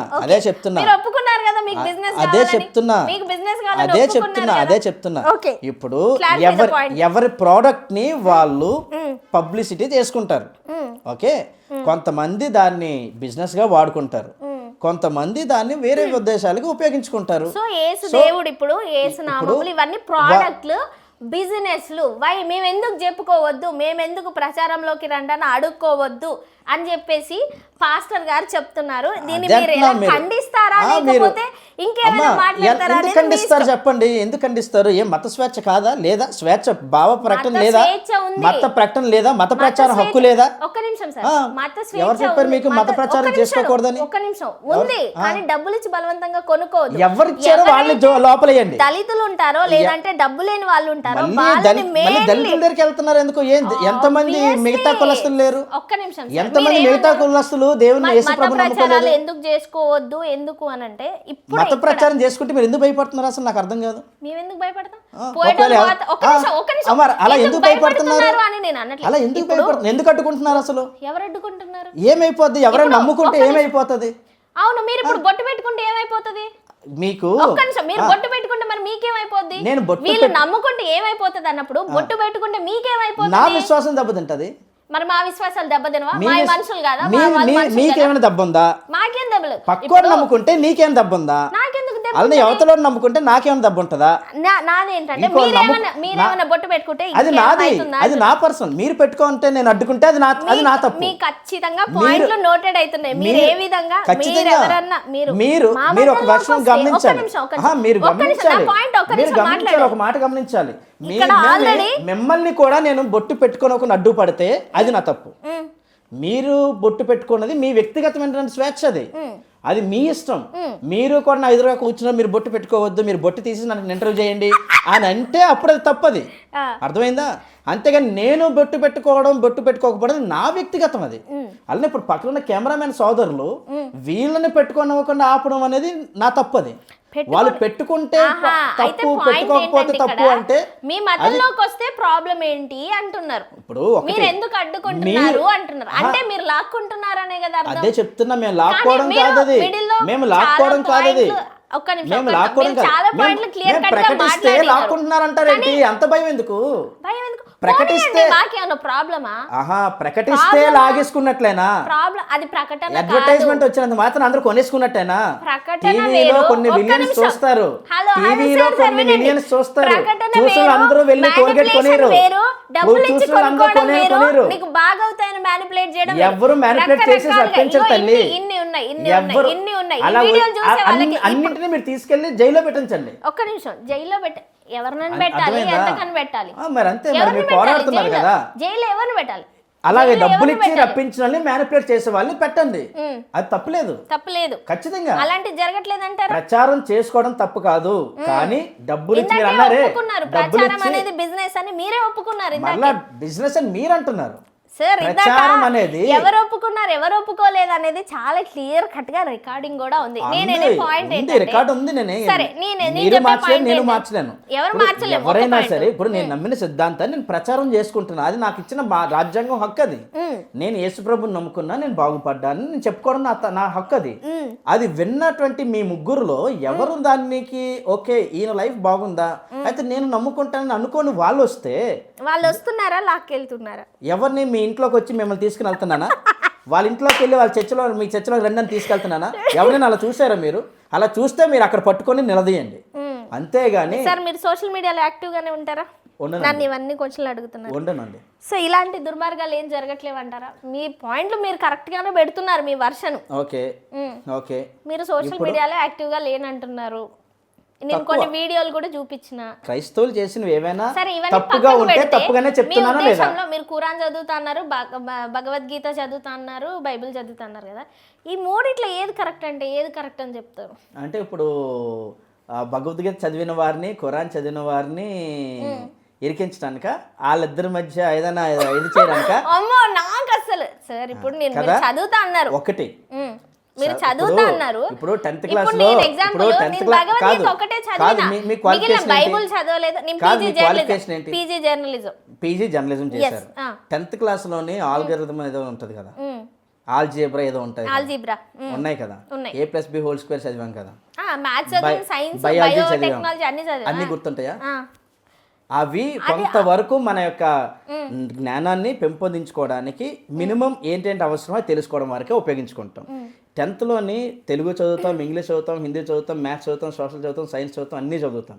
ఇంటర్కి వచ్చిన తర్వాత ఆర్ట్స్ వైపు సైన్స్ వైపు డివైడ్ అయిపోతాం. అంటే డిగ్రీకి వెళ్ళేటప్పటికి ఆ సైన్స్ ని కూడా భలే ఎగ్జాంపుల్స్ రెడీగా పెట్టుకుంటారు సార్. నేను అనే ఖచ్చితంగా మరి పాయింట్ మీకు అర్థమైనట్టు చెప్పాలి కదా. మీకు ఎలాగో తెలుసు, కానీ మీరు ప్రజల పక్షంగా అడుగుతున్నారు. ఆ ప్రజలకు క్లారిటీ ఇవ్వాలి కదా. పాయింట్ ఏంటంటే డిగ్రీకి వెళ్ళేసరికి ఆ సబ్జెక్ట్ ని కూడా కొంచెం డెప్త్ లోకి వెళ్తారు. పోస్ట్ గ్రాడ్యుయేషన్కి వెళ్ళేసరికి డిగ్రీలో బైపీసీ తీసుకున్నారు అనుకోండి, బీజెడ్సీ ఉంటుంది, బాటనీ, జువాలజీ, కెమిస్ట్రీ ఉంటుంది, లేకపోతే మ్యాథ్స్, ఫిజిక్స్, కెమిస్ట్రీ లేదా కంప్యూటర్ సైన్స్ ఉంటాయి. వీటిలో మళ్ళీ పోస్ట్ గ్రాడ్యుయేషన్కి వెళ్ళేసరికి మళ్ళీ సబ్జెక్ట్ నేను అదే అంటున్నా సార్, జ్ఞానం కోసం చదివినా.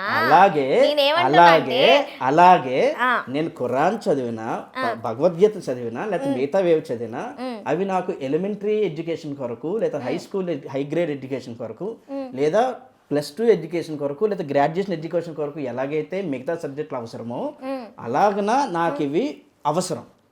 కానీ నాకు స్పెషలైజేషను, నాకు పోస్ట్ గ్రాడ్యుయేషను, నాకున్నటువంటి మెయిన్ కోర్ సబ్జెక్టు నాకు పరిశుద్ధ గ్రంథమైన బైబిల్. మెయిన్ కోర్సు పరిశుద్ధ గ్రంథమైన బైబిల్. సో దాని అంటే రెండు ఇప్పుడు ఎగ్జాంపుల్ మ్యాథమెటిక్స్ చదివినా ఇవన్నీ నాలెడ్జ్ తెచ్చుకున్నాం, మీరు అవి ఎగ్జాంపుల్ చెప్పారు కాబట్టి చెప్తున్నా. సరే, ఇది చదివినారా జనరల్గా? చదవలేదు అనుకుందాం. పోనీ ఖురాన్ చదివారా? అదే అంటున్నా, చదవలేదు అనుకుందాం, ఏముంది ఇంకా అప్పుడు నేను ఈ క్వశ్చన్ అడిగి వాల్యూ లేదు సార్. ఎందుకంటే ఇప్పుడు జనరల్ గా చదివిన వాళ్ళని అయితే ఇప్పుడు ఏ సబ్జెక్ట్ ఇందులో బెటర్ అంటే ఏదైనా చెప్పగలుగుతారు. మీరు ఒకటే సబ్జెక్ట్ పట్టుకొని ఇదే సబ్జెక్ట్ బెటర్ అంటే దానికి ఇంకా ఆన్సర్ ఏముంటుంది? అంతే ఇంకా అలాగ అనుకుని అక్కడ ఆగిపోవడం మంచిది దీనికి, ఈ సబ్జెక్ట్ కి. ఎందుకనంటే నాలెడ్జ్ కోసం తెలుసుకోవాలి కదా, చదవాలి కదా, ఆగిపోవడం ఎందుకు? ఇప్పుడు అక్కడే మీరు ఆగుదాం అనుకుని ఉంటున్నారు, దాని మించి రావట్లేదు కాబట్టి. నా ఇంట్లో ఫుడ్ ఉన్నప్పుడు బయట కర్రీ పాయింట్ నేను వెళ్ళను. ఇందాక నుంచి మనం 1.5 గంట నుంచి వాగుతూనే ఉన్నాం. చర్చించుకుంటున్నాం. కాకపోతే మళ్ళీ మనం ఇంకొక ఎపిసోడ్ కి కూర్చున్నాం సార్, ఇప్పటికే లాగ్ అయిపోయింది. అయితే నేనే ఫైనల్ క్వశ్చన్ అడిగేది ఏంటంటే, మనం ఫస్ట్ ఎక్స్చేంజ్ చేసుకుందాం సార్. మీ మనసు అంత తృప్తిగా లేదేమో అక్కడ. అలాగే మరి భగవద్గీత పట్టుకున్న వాళ్ళు చదవడానికి ఏమైంది అనేది చదివాం కదా మీ మనసు నేను ఒప్పించలేను, మీ నమ్మకాలు మీవి, నా నమ్మకాలు కాబట్టి అలాగ అస్సలు లేదు. మేము చదువుతాం మిగిలిన అంటే కంపారిటివ్ రిలీజియన్స్ చేయాలి కదా. అయితే నేను చెప్పిన దాని ప్రకారం ఏంటంటే, మీరు మీ వాళ్ళకి ఎంత సపోర్ట్ చేసినా, లేదంటే పరమతానికి సపోర్ట్ చేసినా, ఏది చేసినా, ఏదైతే క్రిస్టియన్ వ్యవస్థలో ఇప్పుడు నడుస్తున్న కొత్త వ్యవస్థ ఏదైతే వచ్చిందో, పాతది కాకుండా ఇప్పుడున్న దాంట్లో అవకతవకలు ఉన్నాయని ఒప్పుకుంటారా లేదా? ఉన్నాయి మేడం, ఖచ్చితంగా ఉన్నాయి. ఇప్పుడు నేను చేసింది కూడా తప్పవచ్చమ్మా. నేనేదో రైట్, నేను ఒక్కరిని చేసిందే మంచిది, మిగతా వాళ్ళందరూ చేసినవన్నీ తప్పు అనేటువంటి సిద్ధాంతం అది కాదు. ఏమో నాకు తెలియకుండా, లేకపోతే నేను అది అనుకోకుండా దేవుని వాక్యానికి విరోధంగా నేనేం మాట్లాడుతున్నానో, నేనేం చేస్తున్నానో నాకు తెలియకపోవచ్చు. నాకంటే బైబిల్ గ్రంథాన్ని బాగా తెలిసిన మిగతా పాస్టర్లు చాలా మంది నాలో ఉన్న తప్పులను వాళ్ళు గుర్తించవచ్చు. ఒకవేళ వాళ్ళు ఎవరైనా గుర్తించాలి, ఎవరైనా సరే నాకు కాంటాక్ట్ చేసి, పాస్టర్ గారు మీరు అలా మాట్లాడారు, లేకపోతే మీరు అలాగ అంటున్నారు, అది తప్పు అని నాకు అన్నప్పుడు నేను బైబిల్ గ్రంథాన్ని చెక్ చేసుకొని సరి చేసుకునే అవకాశం ఉంటాను కూడా. నేను దానికి యాక్సెప్ట్ చేస్తాను కూడా. ఎందుకని అంటున్నానంటే, ఎక్కడైనా సరే ఎవరు అల్టిమేట్ కాదు తల్లి. ఎవరిమైనా సరే పరిశుద్ధ గ్రంథంలో ఉన్నటువంటి సత్యాలకి లోబడి జీవించాల్సిందే. నాకు అర్థమైన దాని ప్రకారం ప్రస్తుతం క్రైస్తవ్యంలో జరుగుతున్నటువంటి విధానంలో అయితే మాత్రం కొన్ని అవకతవకలు అయితే చాలా జరుగుతున్నాయి. వాటికి సాధ్యమైనంత వరకు లొంగిపోకుండా, వాటి వైపు పడిపోకుండా మా విశ్వాసాన్ని మేము కాపాడుకుంటూ, మా విశిష్టతను మేము కాపాడుకుంటూ ఈ పరిచర్యలో ముందుకు వెళ్ళిపోవాలి. ఎంతమంది ఫాలో అవుతున్నారు అనేది కాదు ముఖ్యం, ఎంత నిబద్ధత కలిగి ఈ పరిచర్యలో ఉన్నామనేది ముఖ్యం. ఇక్కడ ఏమైపోయిందంటే, నిబద్ధత పోయి ఎంతమంది ఫాలో అవుతున్నారని పనికాడికి వచ్చింది మొత్తానికి. ఉన్నారు, అలా ఉన్న వారు ఉన్నారు. కానీ అట్ ది సేమ్ టైం ఎంతమంది ఫాలో అవుతున్నారు అనేటువంటి విధానం మీద ఆలోచించే దానికంటే, ఎంత దేవునికి నమ్మకంగా విధేయతగా ఉన్నామో, నిబద్ధతతో పనిచేస్తున్నామని ఆలోచించే పాస్టర్ గారు కూడా నాకంటే ఎక్కువ మంది ఉన్నారు. నాకంటే మంచిగా చెప్పగలిగిన వాళ్ళు ఇంకా చాలామంది ఉన్నారు. మీ ప్రతి సందేహాన్ని తీర్చగలిగే మంచి నాలెడ్జ్ పాస్టర్స్ చాలామంది ఉన్నారు. ఇంకొక క్వశ్చన్ సార్, ఇప్పుడు మీ దేవుళ్ళు మా దేవుళ్ళు అని కొట్టుకుంటాం. ఇప్పుడు నేను శివుడు అంటే మీరు ఏసయ్య అంటారు ఎగ్జాంపుల్కి. ఓకే, ఇప్పుడు శివుడు కానీ ఏసయ్య కానీ ఒక మనిషి, ఆయన క్రిస్టియనా హిందూ అని పక్కన పెడితే ఎవరి నమ్మకాలు వాళ్ళకు ఉంటాయి. ఇప్పుడు ఆపద ఉందంటే ఆ దేవుడు ఈ దేవుడు వాళ్ళని బ్రతికించడం ఎలాంటి సిచ్యువేషన్లో ఉన్నప్పుడు జరుగుతుంది కదా. ఖచ్చితంగా జరుగుతాయి. మరి ఓన్లీ యేసయ్యే దేవుడు, మేము దీనికే పరిశుద్ధ అంటారు ఏంటి సార్? నాకు అర్థం కాదు. దీనికి ఏం కట్టుబడి ఉంటారు? ఇప్పుడు ఏ దేవుడైనా మీకు ఒక ఆయన ఎగ్జాంపుల్ చెప్పనా? క్రిస్టియన్, ఆయన హిందూ అని ఉంటుందా ఎగ్జాంపుల్కి? అంటే నాకు తెలియదు దీని మీద, అంటే దేవుళ్ళకు ఉంటుందని, ఎందుకంటే నేను దేవుని ఎప్పుడు చూడలేదు. ఓకే, నేను పాటిస్తాను ఇవైతే ఏవైతే ఉన్నాయో అప్పటి నుంచి నేను తెలుసుకుంటాను, ఫాలో అవుతాను, పాటిస్తాను, అంతేగాని మిగిలినది నేను అదానను ఇదానని అయితే ఇప్పుడు చెప్పను. ఎందుకంటే దేవునికి అక్కడ ఎప్పుడైనా దేవుడే, సరే, ఇక్కడ దేవుడే. దేవునికి ఎప్పుడైనా సరే ఆ, మానవుని యొక్క క్షేమం ముఖ్యం, అవును. మానవుని యొక్క వెల్ఫేర్ ముఖ్యం. సారీ, ఈ మానవుడు తను జీవించిన జీవిత కాలంలో కనీసం ఏదో ఒక సమయంలో, ఏదో ఒక సందర్భంలో ఆ దేవుని గూర్చినటువంటి ఆలోచన, ఆ ధ్యాస కలిగి ప్రవర్తిస్తాడేమో అని దేవుడు చూస్తూ ఉంటాడు. అలాంటి మానవుడు ఎప్పుడైనా ఆపదలో పడితే ఆ మానవుడు కానీ ఒకసారి దేవుని వైపు తిరిగితే రక్షించడానికి ఆయన ఎప్పుడు సిద్ధంగానే ఉంటాడు. ఒకవేళ క్రైస్తవ విశ్వాసంలో పెరుగుతున్న మేము, మాకు ఆపద కలిగినప్పుడు మేము మా విశ్వాసం ప్రకారం ప్రార్థించే దేవుని ప్రార్థిస్తాం కనుక ఒకవేళ ఆ సందర్భంలో ఆ ఆపద నుంచి విడిపించబడితే దేవుడు మా యేసయ్యను విడిపించాడని మేము నమ్ముతాం. అదే హైందవ సాంప్రదాయం ఉన్నటువంటి వ్యక్తి, ఆయన ఆపద సమయంలో అంతవరకు దేవుని నమ్మకుండా ఉన్నటువంటి వ్యక్తి కూడా ఆపద వచ్చేసరికి ఏదో వారికి ఉన్న సాంప్రదాయంలో ఉన్నటువంటి మీరు అన్నట్లు ఈశ్వరునో లేకపోతే రామున్నో శ్రీకృష్ణున్నో ఏదో ఒక దేవుణ్ణి కొలుచుకొని, అమ్మవారినో ఆ సందర్భంలో కొలుచుకొని ఆలోచించినప్పుడు ఆయనకి ఆ ఆపద నుంచి కానీ బయటపడితే ఖచ్చితంగా అమ్మవారే నాకు కార్యం చేశారు, ఈ స్వామివారి కార్యం చేశారు అన్నటువంటి ఆలోచనతో ఆయన ఉంటాడు. ఇందాక ఒక ఎగ్జాంపుల్ చెప్తాను అన్నాను. ఒక హైందవ సాంప్రదాయంలో పెరిగినటువంటి వ్యక్తి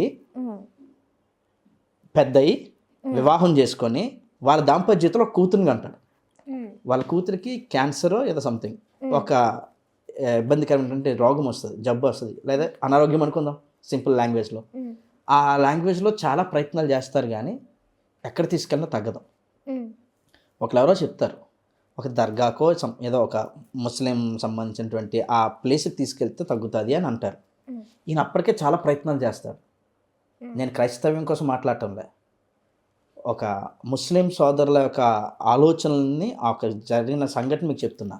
హైందవ సాంప్రదాయంలో పుట్టాడు, పెరిగాడు, వివాహం చేసుకున్నాడు, ఒక కుమార్తెను కన్నాడు. కుమార్తెకు వచ్చిన అనారోగ్య పరిస్థితిని బట్టి సకల ప్రయత్నాలు చేశాడు. ఎక్కడా క్యూర్ అవ్వకపోతే ఎవరో చెప్పారు ఒక పలానా దర్గాకో పలానా ముస్లిం సోదరుల దగ్గరకో వెళ్తే కొంచెం ఏదైనా రిలీఫ్ అవ్వచ్చు అని చెప్తే సరే అని చెప్పి ప్రయత్నం చేద్దాం, ఇన్ని ప్రయత్నాలు చేసాం, ఫెయిల్ అయ్యాం, ఆ ప్రయత్నం కూడా చేద్దామని వెళ్ళారు.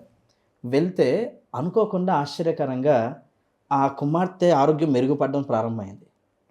వెంటనే ఆయన ఆ యొక్క ఇస్లాంలోని కన్వర్ట్ అయిపోయారు. ఇస్లాంలో కన్వర్ట్ అయిపోయారు, ముస్లింగా మారిపోయారు. బహుశా మీకు ఈ పాటికి ఆయన పేరు తెలిసి ఉండాలి. ఆయన పేరు ప్రపంచ ప్రఖ్యాతిగాంచిన ప్రసిద్ధ సంగీత విద్వాంసులు ఏఆర్ రెహమాన్.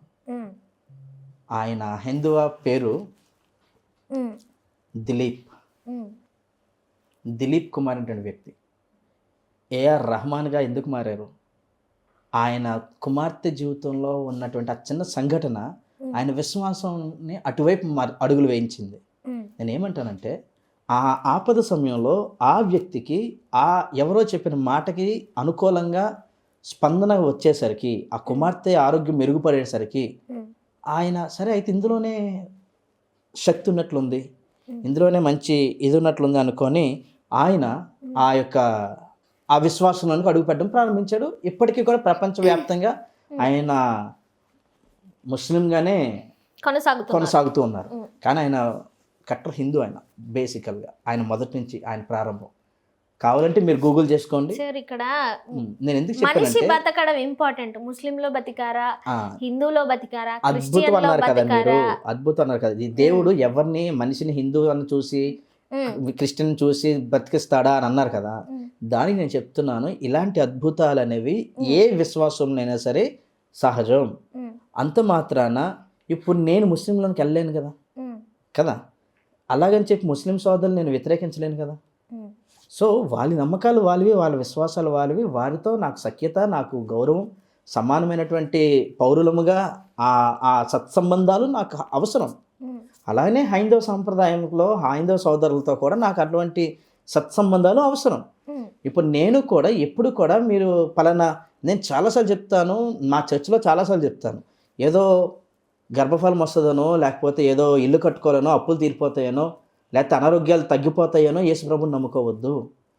దేవుని దగ్గరికి రావుతున్నారు, లేకపోతే యేసయ్య దగ్గరికి వస్తున్నారు అని అంటే యేసుక్రీస్తు ప్రభు వారి యొక్క జననంలో, ఆయన జీవిత విధానంలో, ఆయన మరణంలో, ఆయన పునరుత్థాన శక్తిని నమ్మి ఆయన మరణాన్ని గెలిచి లేచినప్పుడు అదే ధన్యతని మనకి ఇవ్వగలడనే విశ్వాసంతో క్రైస్తవ్యంలోనికి అడుగు పెడతాం. అది మా విశ్వాసం, అది మా నిరీక్షణ. ఈ నిరీక్షణ ఏంటంటే ఇహలోక సంబంధం వరకు మాత్రమే కాక రానున్న లోకంలో కూడా, పరలోకంలో కూడా మేము ప్రవేశిస్తాము అనేటువంటి ఒక నమ్మకం. ఆ విశ్వాసంతో మేము ముందుకెళ్తాం. ఆ నమ్మకంతోనే చర్చిలోనికి ఎవరినైనా రమ్మంటాము కానీ, లేకపోతే ఆ విశ్వాసంతో యేసుప్రభుని నమ్ముకోమంటాం కానీ, చెప్తే ఒకవేళ వీధిలోకి వెళ్ళి చెప్తే ఇలాగ ప్రకటిస్తాం కానీ, ఖచ్చితంగా వీధిలోకి వెళ్ళిన వాళ్ళు ఇంటి తలుపు కొట్టి ఇంట్లోకి వెళ్ళి చెప్పలేమా? కానీ ఎప్పుడు అలా చెప్పలేదు, ఎప్పుడు ఎవరికి అలా చెప్పము కూడా. మీరు చెప్పలేదు, చెప్పిన వాళ్ళు ఉన్నారు. చెప్పిన వాళ్ళు ఉన్నప్పుడు వాళ్ళని మీరు అడిగి తీసుకొని అడగడం, కరెక్ట్గా నిలదీయడం మంచిది. మేమే నిలదీస్తాం. అలాగైతే అలాంటి వాళ్ళు మా నోటీస్ తీసుకొస్తే మేమే అడుగుతాం. ఎందుకనంటే ఎవరికైనా సరే నీ యొక్క విశ్వాసాన్ని ప్రకటించు, ఎగ్జాంపుల్కి కానీ బలవంతంగా ఎవరిని లాగొద్దు.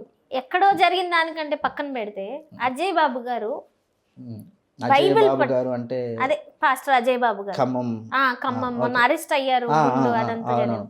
ఆయన బైబిల్ పట్టుకొని ఎల్లనే వర్డ్స్ యూజ్ చేసిండా లేదా? మీరు ఆ వీడియో చూసారా? చూడలేదండి, సారీ, నిజంగా చూడలేదు. ఓకే, చూడలేదు. అలాంటి వాళ్ళు పాస్టర్లు అని చెప్పుకొని మిమ్మల్ని అగౌరవపరుచుకుంటా బైబిల్ని అగౌరవపరిచిన అతని మీదే మీరు ఇప్పటివరకు ఏమీ యాక్షన్ తీసుకోలేదు. అసలు నిజంగా నాకు అన్నట్లే నాకు తెలియదు. నిజంగా మీరు ఇప్పుడు అన్నంత నేను మీకు లింక్ షేర్ చేస్తాను ఖచ్చితంగా. ఇప్పుడు చాలా తెలిసింది, దాని విషయాలు కూడా చాలా మీలో మీకు కూడా గొడవలు జరిగినాయి కూడా, బట్ అది వేరే ఇంటర్వ్యూలో మాట్లాడుకున్నాను కదా. నేను సోషల్ మీడియా ఎక్కువగా అంత ఫాలో అవును. సోషల్ మీడియా మీరు ఫాలో అవ్వరు, కానీ ఎంత వాడినా ఎల్లనే వర్డ్స్ యూజ్ చేసి బైబిల్ అంటారా? ఖచ్చితంగా అనకూడదు. ఆ వర్డ్స్ మావి కాదు, యాక్చువల్గా కావు, ఆ పదాలు మావి కాదు, మేము వాడం. పదాలు ఎవరైనా మాట్లాడొచ్చు సార్, కానీ దేన్ని అంటున్నాం అనేది, అది వస్తువా మనిషా గ్రంథం అనేది చూసుకోవాలి కదా. అలా అనుకుంటే మరి రాధా మనోహర్ దాస్ గారని ఇట్లా చాలా మంది నేను స్పెషల్ గా పాస్టర్లే అని నేను చెప్పట్లేదు. సో మాట్లాడే ఏ వ్యక్తి అయినా ఏదైనా సరే, ఇప్పుడు భగవద్గీతనన్నా, బైబుల్ నన్నా, ఖురాన్ నన్నా, ఎవరినన్నా ఇప్పుడు ఫస్ట్ వీళ్ళకందరికి ఏంటంటే మత ప్రచారం కాకుండా మంచి విలువలు నేర్పిస్తే చర్చిలలో కానీ ఎక్కడైనా కానీ బాగుంటది నా ఫీలింగ్. ఇప్పుడు నోరుంది కదా అని పారేసుకుంటే అన్నిటికీ కరెక్ట్ కాదు కదా. దాని వల్లే నెక్స్ట్ జనరేషన్ కి చాలా ఇంపాక్ట్ పడుతుంది మతాల గురించి సంబంధించి అనేది నా ఒపీనియన్. సో మళ్ళీ మనం నెక్స్ట్ ఎపిసోడ్ లో కలుసుకుందాం సార్. Thank you.